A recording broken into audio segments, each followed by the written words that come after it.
Que te iba a decir yo que a mí me pasó también, no porque yo quiera compartir la anécdota contigo, sino para explicar este proceder, que en este caso concreto que te voy a comentar es el phishing.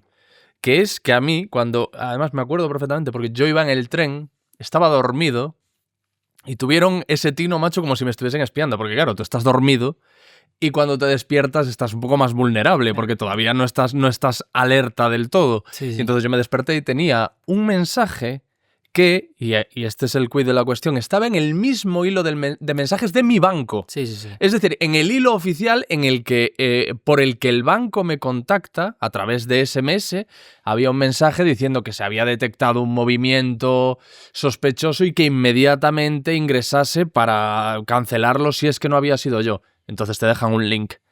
Y entré en el link, evidentemente, sobre todo por lo que te digo, porque sale en el mismo hilo de mensajes del banco en cuestión. Entré y afortunadamente, eso es lo que yo entiendo a posteriori, ese link por alguna razón estaba roto y me llevaba a una floristería. Te digo que afortunadamente entiendo que es esto porque imagino que la intención real sería precisamente enviarme a una réplica del portal de entrada de mi banco. ¿Sabes por qué te enviaron a una floristería? ¿Por qué? Porque lo que hacen estos atacantes es hackear estas páginas. Hackean, por ejemplo, la floristería y a partir de aquí, para ser más anónimos y para cuando la policía trace, directamente le va a llevar a la floristería. Claro. Vale. Entonces, lo que hacen es, pum, hackeo la floristería. A partir de aquí creo una segunda página encima de la floristería, o simplemente cambian la ruta de lo que es de la URL, y ahí es donde ponen la página, ¿vale? Del phishing bancario en este caso. Entonces, cuando el equipo de inteligencia o la policía se ponga a investigar de dónde viene ese phishing, verán que dicen, hostia, es que viene de la floristería de María, de ahí al bajo. Claro, es que la floristería de María tiene una página web con una vulnerabilidad de 9,8 que tú puedes acceder ahí y hacer lo que te dé la gana. Entonces ahí es cuando es lo más complicado de pillar al criminal, porque no para, o sea, es que es hilar mucho. Ya tienen que ir a la floristería de María a analizar su web y a ver qué ha pasado a partir de aquí. Y a partir de aquí ya te digo yo que los atacantes han utilizado técnicas de anonimato para que nunca les pillen. ¿Y por qué tuve esa fortuna? ¿Por qué ese link no funcionó? Me imagino que porque hay gente que los tira. Porque también como hay hackers, hay mucho hacktivista. Yo conozco a muchos hacktivistas que se dedican a... que no tiene por qué ser esto, yo lo supongo, pero puede ser que simplemente ya les hayan pillado, ya han tirado esa página y de repente hayan montado otro link en otro servidor, pero justamente a ti no te redireccionó por X cosa, porque hay veces que como hacen las cosas tan rápidas y muchas veces las tienen automatizadas, a veces que falla, ¿vale? Pero también es verdad que hay gente que se dedica a tirar estas páginas. Yo tengo un amigo mío que se dedicaba a infiltrarse en estas bandas. Se dedicaba a hackearles, ¿vale? Que es ilegal. Vale. Realmente en España es ilegal hacer esto, ¿eh? Ajá. Tú no puedes hackear a un estafador, ¿vale? No lo puedes hacer. O sea, si ese estafador te denuncia, a ti te va a caer una gorda. Al estafador ya le caerá por estafar, pero a ti te va a caer una gorda por atentar sobre su seguridad, que es surrealista. Ya. Pero en España es así, ¿vale? En Estados Unidos no funciona así y en otros países no hay ni ley para esto. Pero en España sí. Y entonces, si tú te dedicas a intentar hackearles a los hackers, a hackear al hacker, que siempre se dice, pues normalmente, ¿qué pasa? Que no pasa nada porque el hacker no te va a denunciar. Es que un criminal te denuncie es como que se está entregando para denunciarte. O sea, no tiene mucho sentido, ¿no? Pero sigue siendo ilegal. O sea, si alguna vez pasa, tú te irías a la cárcel. O, bueno, te caería la sentencia que te tendría que caer dependiendo de lo que hayas hecho.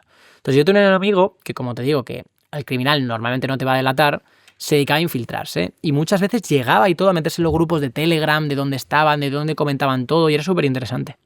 Súper interesante. Porque hacen muchísimas redirecciones, porque van saltando de servidor en servidor, porque a lo mejor tú viste la floristería, pero también tienen muchísimas otras páginas web hackeadas. Entonces es muy complicado ir trazando todo esto. La policía no lo puede hacer, por ejemplo. Tiene que ser una persona, como ya te digo, mi amigo, que tiene todo el tiempo del mundo y se dedica a ello, ¿sabes? Por diversión. Uh-huh. Por aprender y por diversión. No sacan ningún tipo de beneficio económico, ¿sabes?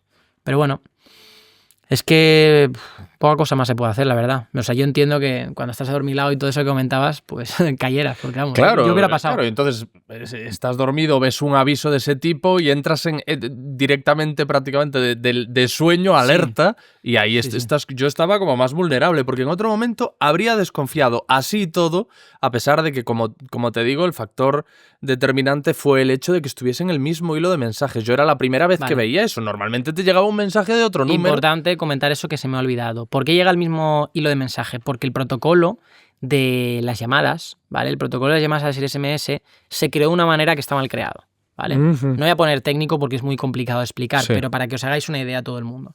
Está hecho de una manera de que tú puedes llegar a alterar esa petición que se hace a la red telefónica y directamente suplantar el ID, bueno, lo que es el identificador de ese contacto, ¿vale? Entonces se llama call spoofing o SMS spoofing, dependiendo si es para la llamada o el SMS. Entonces yo, utilizando ciertas cosas, sé que el BVA, ¿vale? Si te investigo un poquito también, sé que el BVA te está enviando información porque es del banco BVA, ¿vale? Entonces yo lo que voy a hacer es replicar ese BVA y como tú ya tienes una...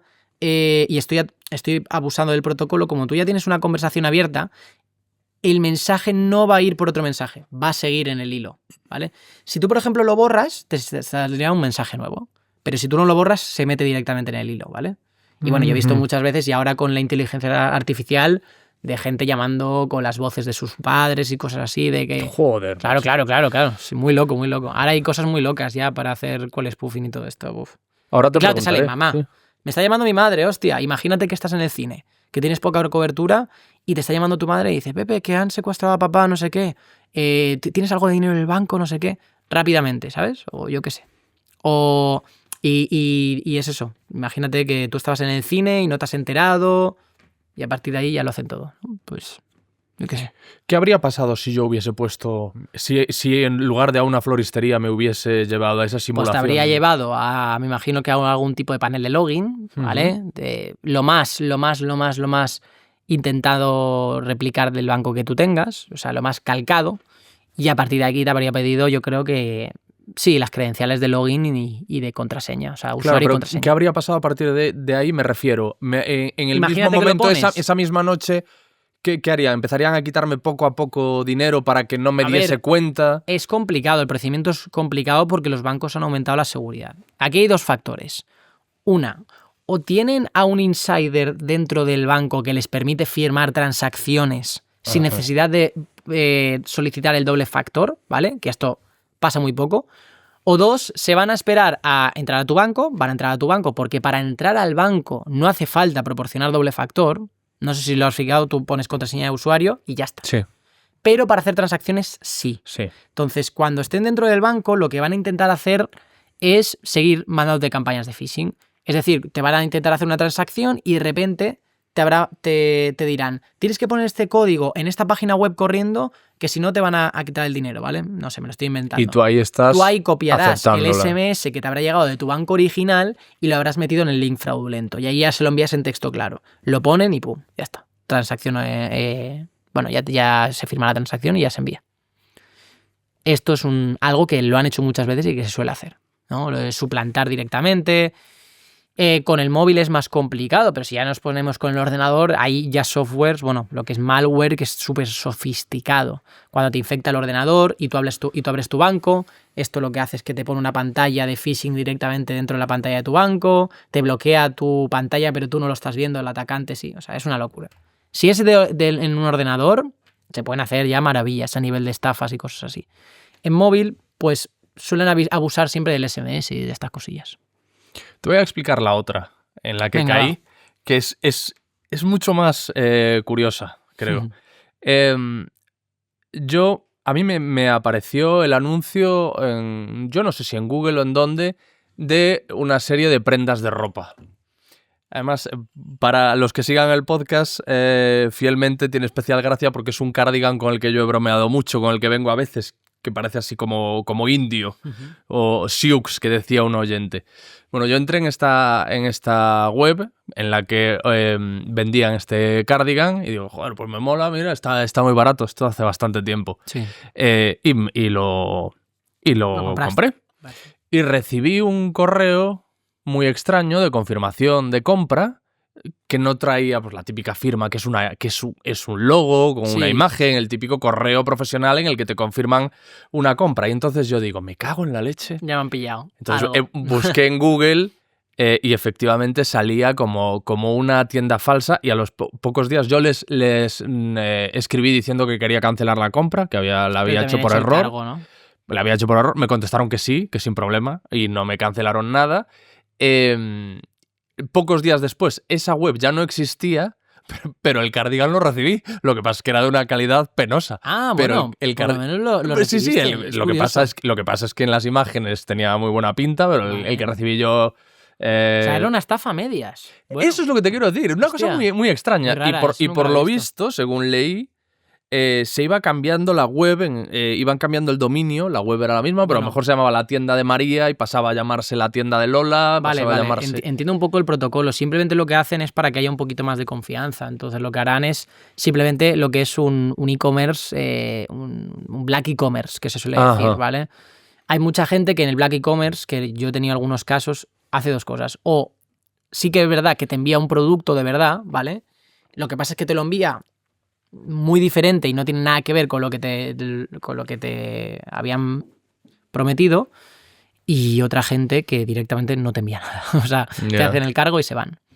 Y claro, tú tienes, creo que son lo mismo, 14 días o tal para hacer el devuelto, pero esta gente directamente lo que hace es coge a personas que se crean cuentas bancarias, es decir, coge a mulas, lo que se llama, y a partir de aquí, una vez que llega el dinero, ¡pum!, se lo envían a criptomonedas o lo pierden, ¿vale? O a cuentas en extranjero o lo que sea. Entonces, cuando tú haces que te solicite la devolución, tiran del banco y el banco no tiene dinero, ¿sabes? Entonces, vale, ok, el banco va y dicen, te ponen la cuenta en rojos, o a lo mejor buscan, si empieza a ser algo muy grave, buscan a la persona, pero la persona a lo mejor es un vagabundo, ¿sabes? Entonces...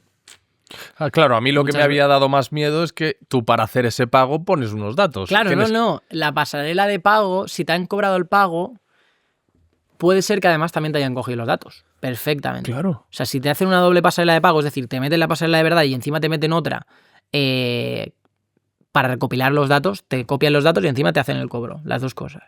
O sea, dependiendo del atacante, en este caso sobrarían el cobro. Y ya está. Cobro fraudulento, ya, me voy. ¿Y qué es lo que has dicho tú? Te cancelan la web y se abre nota. Como tienen la web ya replicada 1000 veces, pues le van cambiando el nombre, 4 cosas.